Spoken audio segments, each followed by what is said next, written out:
Okay, I think we've slowed down here, so I'm going to go ahead and get things started. Welcome everyone, and thank you for joining this informational meeting about a new responsive grant opportunity for projects and programs designed to prevent child abuse and neglect. My name is Jenny Sommerfeld, and I'm the program director here at the Children's Trust Fund.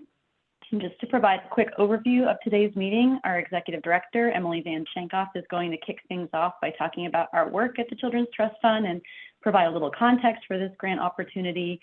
Then I'll walk us through some highlights from the recently released request for applications, and then I will open things up at the end of the meeting for you all to ask any questions you might have. And with that, I am going to turn things over to you, Emily. Hello, thank you all for joining us today. I'm excited to see so many people on the call. So just thank you for your interest in this work.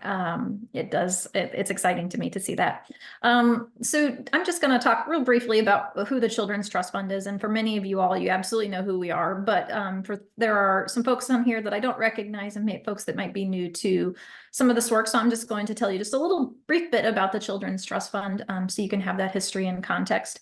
The Children's Trust Fund is a quasi-governmental child abuse prevention foundation. So quasi-governmental really means that we're sort of located within inside of Missouri state government, but we operate independently through a 501c3 board. And our mission is pretty clear, but it's to prevent child abuse and neglect. Everything that we do is centered around how do we create a safer state to raise children in Missouri. And we are deeply concerned about the environment children are growing up in. We see too much childhood trauma, and it is causing so many problems all throughout our society. I truly believe that if we could reduce the amounts of childhood trauma that are happening in Missouri, we would see dramatic improvements in so many of the things that we care about. Childhood trauma is driving so much of the sadness and suffering that we see in our world, because when kids get their needs met when they're little, everything else falls into place. And when they don't, they spend a whole lifetime sort of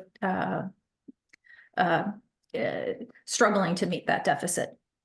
So we are really passionate about this work. We believe if we do this work well, it saves lives and it changes lives. We believe that we do have the capacity to prevent child abuse. This is not something that has to happen. The work that you all are doing right now, the work that can be done across our state, gives us power to stop and to help and to support families. Primarily, when we talk about preventing child abuse and neglect, we really talk about how do we support vulnerable families. Parenting in poverty is really challenging. How do we support families that want to be caregivers, that maybe weren't given the opportunity as themselves as children to see what effective parenting looks like? But thank you. Okay, sorry, that's always appreciate you guys muting yourselves.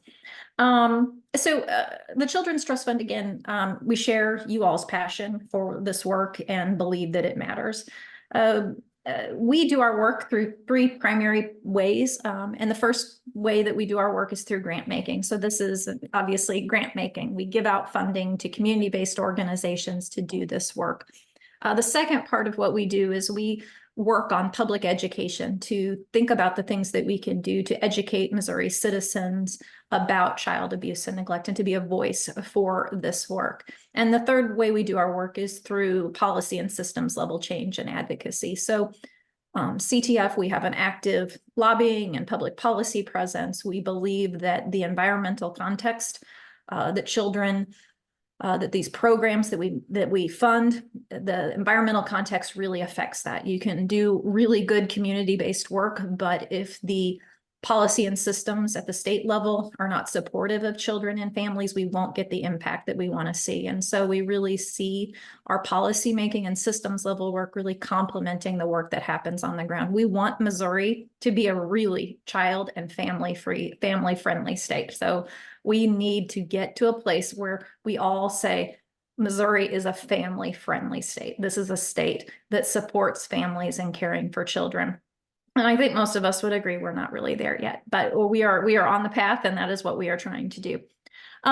So we are excited about this responsive funding opportunity, in part because we have realized that over the last few years, we have become very targeted in what we fund. And so for many years, the Children's Trust Fund has done grant making only in very specific ways. And so we have funded efforts around home visiting, safe sleep and child fatality prevention, and child sexual abuse prevention. And we are really proud of those priority areas. You will not hear us saying that we do not believe in those things. We very much believe in those things.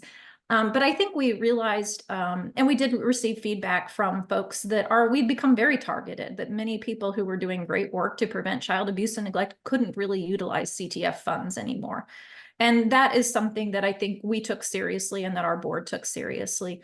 There are many different ways that we can support vulnerable families and prevent child abuse and neglect. And although we are very committed to the interventions that we have been funding, and we recognize that there's more support needed for other types of interventions. And so our board created this as a part of our new strategic plan to realize we needed a more balanced approach to how we fund. So again, I do encourage you all. I know that, we send out surveys every year and ask people to fill out those surveys. I take feedback. People send me emails and tell me the things they like that we're doing and things that they don't like that we're doing. And I know the rest of our team does, but I would encourage you, if you have anything to say to us, we do want to hear it. And so, we are not omnipotent. We are just, we do our best, but there are so many different perspectives on this. So I would always encourage you, if you see something that you think should be done better, we are very open to that and want to hear that. And that is how we grow and learn, is through feedback. So again, excited for this responsive opportunity, responsive funding opportunity. And so I do want to kind of say that this mostly is really about getting at your ideas. This is, for many years, CTF has said, these are the things we're excited about. We want to hear what you're excited about. And so in this session, Jenny's going to give some kind of broad overviews, but I think she's probably going to be a little hesitant to be too prescriptive and to tell you too clearly what we are going to fund and what we're not going to fund, because the truth is we want to hear what you want funded. We want to hear what you all think would prevent child abuse and neglect. So what have you seen? What are the things that you're interested in doing? What things get your organization excited? And so this is, sometimes people say, well, what are you looking to fund? We're not really wanting to answer that question, just candidly speaking, because we want to hear from you. I would say the things that I see as core CTF values that we always look for are a commitment to low-income families and to vulnerable and struggling families. I think our society is becoming very divided between families that don't have many resources and families that have plenty of resources, and we're leaving a whole host and a whole generation of children behind. And so CTF is deeply committed to serving the families that aren't going to pick up the phone and ask for services. The places that are hard to reach and the children that most need services are always a place that we are looking to go. So just kind of, that is certainly a philosophical underpinning of our work that we always want to see, is how are we reaching hard to reach populations and children in great need. And then collaboration and connection is very important to us as well. I just think that community-based interventions work best when they're embedded in a system within their own community that builds on other strengths within the system. And so we are interested in how interventions partner and exist within the environment in the local community, because we do believe that all of this work takes more than one intervention, more than one agency in order to be able to truly create impact. So those are things that we're always looking for in our grant applications. But other than that, I think we really do want to see what your great ideas are. We, essentially did this one through a letter of intent process, so that we could that you all wouldn't have to put a whole bunch of time and energy into a grant application if it's not a good fit for what we want to fund. And so the letter of intent process is designed for, hopefully, for it to be an idea for you to put your ideas down. And then the ones that we are like, oh yeah, we're excited, those are the ones that we're going to put through to the full application process. So again, though, I do think it's going to be competitive. And so obviously, if you don't make it through the LOI process, please know that please continue to have a relationship with the Children's Trust Fund, and I hope we can continue to work together. But with that, I am going to step off this call. I have another meeting that I do have to go to that's important to me. But I appreciate the opportunity to say hello to all of you all and to thank you all for being our partners and friends in doing this work. It does mean a lot to see so many people on here, and I look forward to reading about the exciting things that you want to do in your communities. So, all right, turn it back over to you, Jenny. Take care and thank you all. Thank you, Emily. Bye. All right, so just to sort of restate or sum up the intent of this grant opportunity, we are looking to fund child abuse and neglect prevention efforts that wouldn't otherwise qualify for CTF funding under our current targeted funding programs, but that are still doing high quality and collaborative work in the prevention space. So for this purpose, we will be releasing up to a total of $500,000 per year starting in state fiscal year 2025. So that starts July 1st of this year. And it will be our typical 4-year grant cycle. Individual applicants have the opportunity to request up to $100,000 per year for anywhere from 1 to 4 years. So we will consider short-term projects as well as longer-term ones that span the full 4-year grant cycle.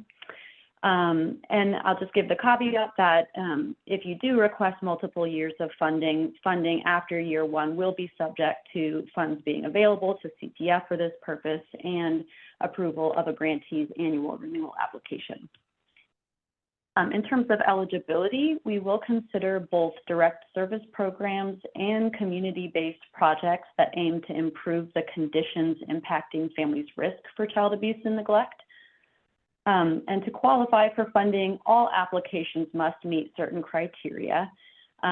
So that criteria includes having a strong focus on preventing child abuse and neglect. We know that there are lots of services and supports for families, but we really do want there to be a strong emphasis on the goal of preventing child abuse and neglect.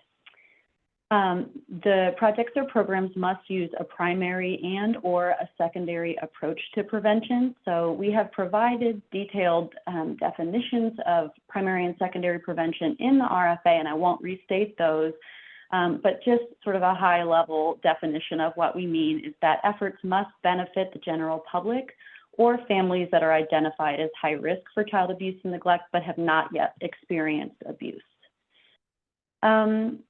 And finally, all projects and programs must be outside of our current priority areas. So those priority areas currently include home visiting infrastructure and direct services, child sexual abuse prevention projects, and safe sleep programs.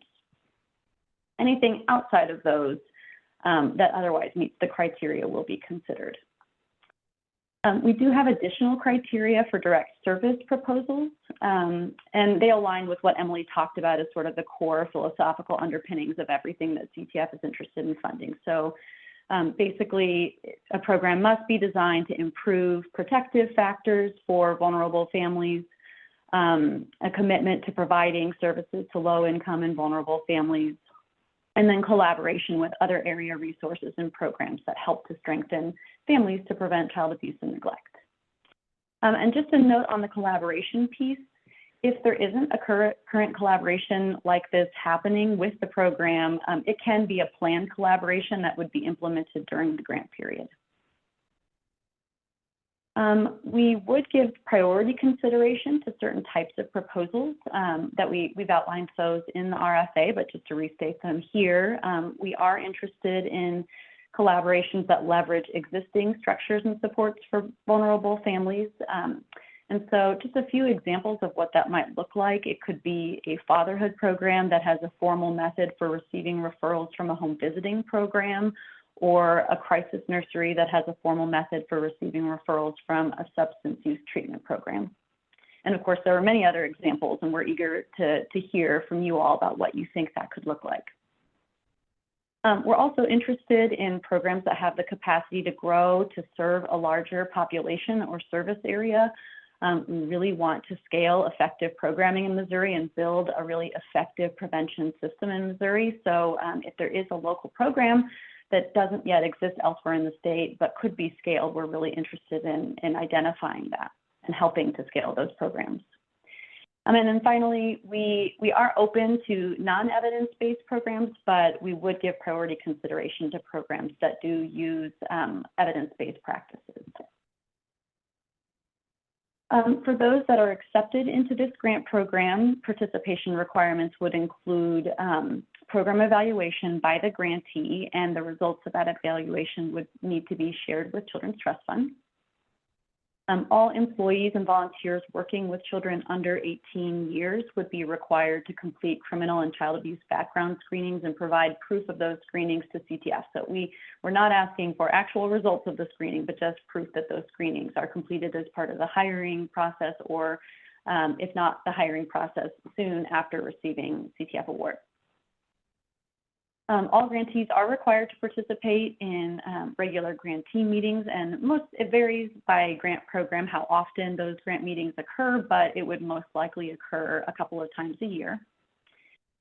And all grantees are required to submit annual program reports, which we collect at the end of July for the year prior. And then finally participate in grant monitoring, which typically includes an on-site visit within the first 18 months of grant, and then as needed after that, and regular financial monitoring. Excuse me while I admit someone here. The application process will be, like Emily mentioned, a two-step letter of intent process in which applicants would first submit a letter of intent using a template provided in the request for applications. And then select candidates would be invited to submit the full application. If you haven't had a chance to look at those templates yet, the letter of intent is pretty basic. It just collects basic information about your organization and the program for which you are requesting funding. And then there is a template also for the full application, again, by invitation only. But that expands on the information that's provided through the letter of intent and includes a set of narrative questions, an action plan, a project budget, and a handful of attachments outlined in the RFA. So if any of you have applied for CTF funding in the past, it's a pretty standard CTF application. I did want to just briefly show you all how to navigate to the RFA on our website. Let's see here. Share my screen.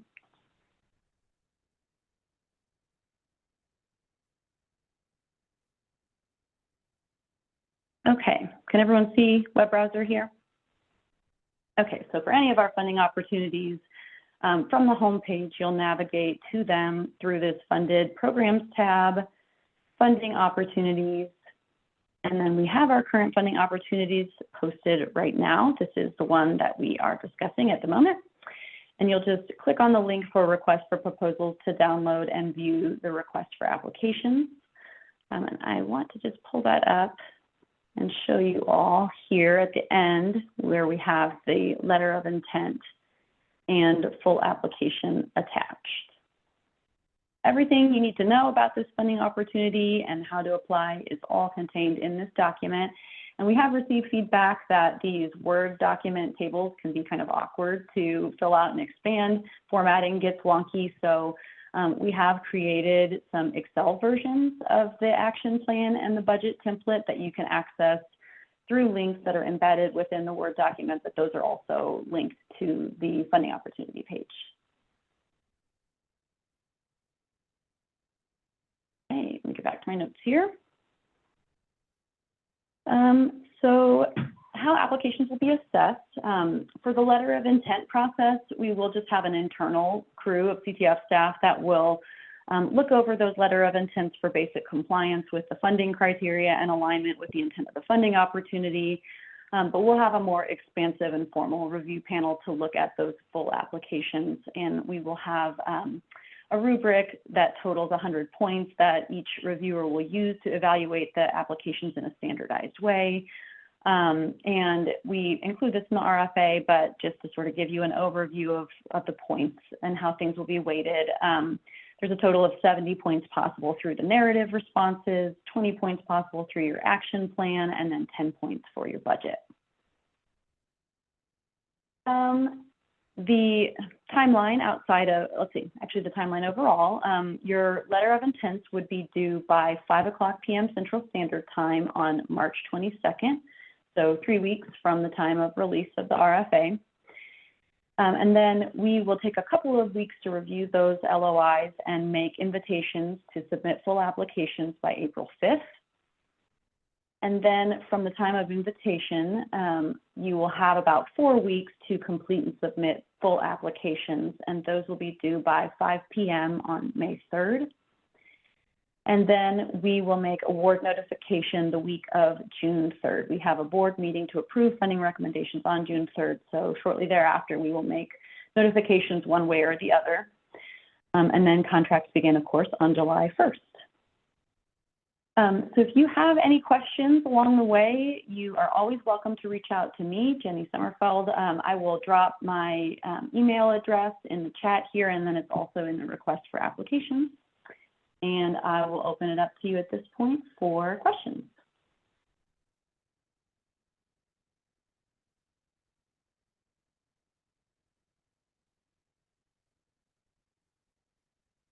What you got for me? Oh, I see something in the chat here. How many applications do you project to fund? It's hard to say. It will totally depend on what comes in, but you know, assuming we get 5 very strong applications at the max allowable of 100,000 per applicant, we would fund approximately 5 projects or programs, but it could be more than that if we have other smaller proposals.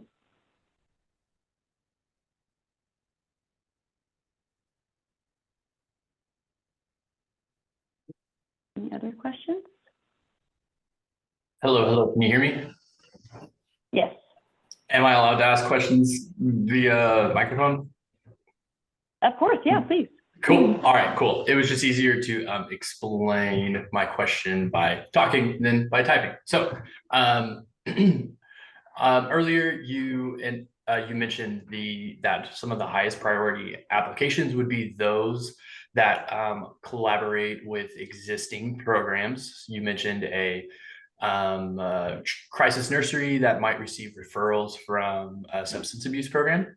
My question is, are the high priority applications those programs that collaborate with CTF priority programs, or is the highest priority just for collaborative programs in general? Does that make sense? Yes, it does. I would say for programs in general that, you know, are really designed to support vulnerable families in particular.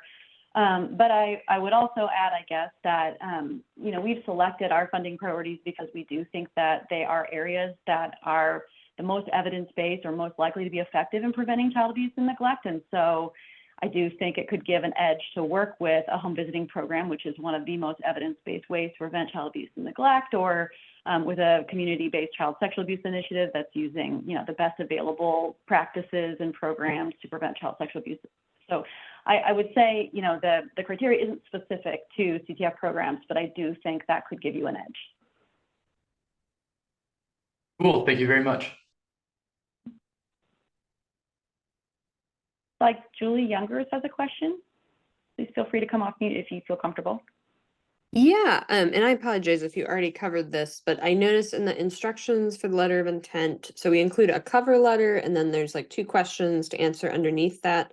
Do we answer those in the cover letter, or is that like a separate narrative? I think that you could just answer it in the cover letter, just to Okay. keep all the information in one place. Mm-hmm. Got it. Thank you. Sure.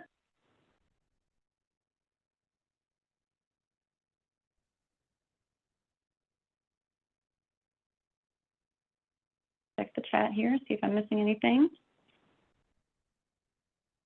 Total amount of funding available across the state. Where did the funds come from? So total amount available is $500,000 a year, releasing $2 million over 4 years.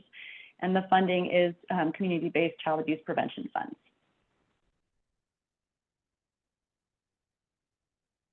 I'd like to ask a question. Barb Burton. Okay. Yeah, sure, go ahead. Okay. I'm just wondering, are there categories of funding that you will not fund? I mean, lists of our expenses that we should not put in our funding request? Or do you fund salaries for certain things? Do you administrative, you know, and maybe some of the costs that we have that way? Are you referring to indirect expenses? Yes.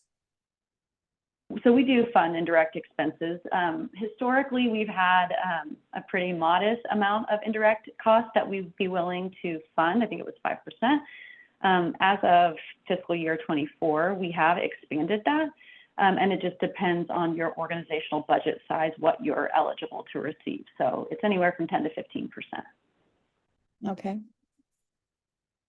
And otherwise, there aren't necessarily ineligible expenses, as long as there is good rationale for why it's important to the program or project. Okay. Thank you. Mhm.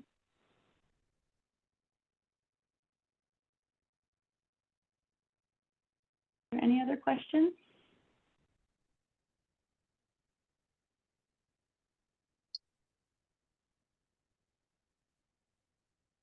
Okay, well, oh, looks like someone came off mute.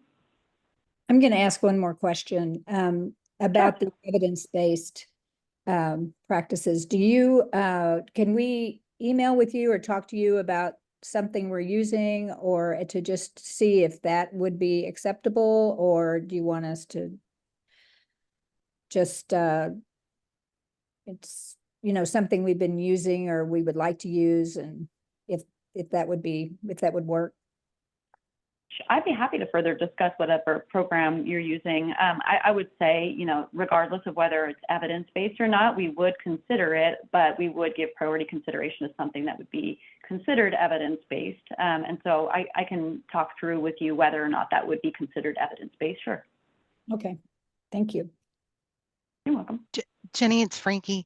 I don't have any questions at this point. I thought this was really well laid out. So thank you for all the effort that you all have put into this. If I have any questions, you know, before the LOI is due, should I just reach out to you? I haven't reviewed the RFA yet, so.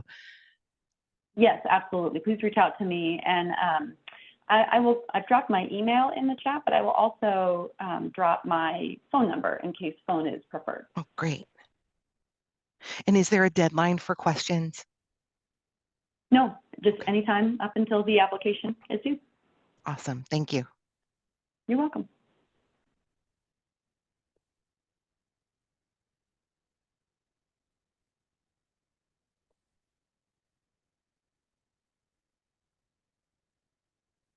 Okay, well, unless anybody has anything else, Colby, do you have the question?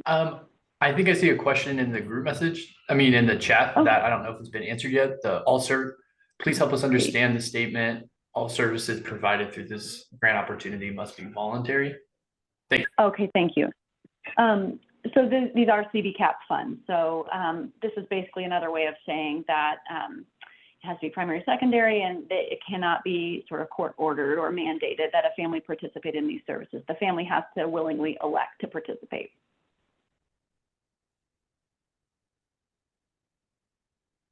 That help?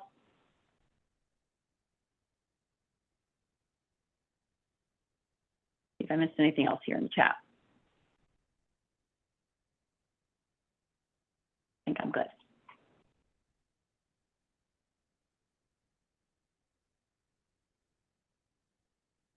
Okay, well, thank you all so much, and please feel free to reach out by phone or email if you have any questions after the fact, and I look forward to receiving your application. Thank you. Thank you, Jenny.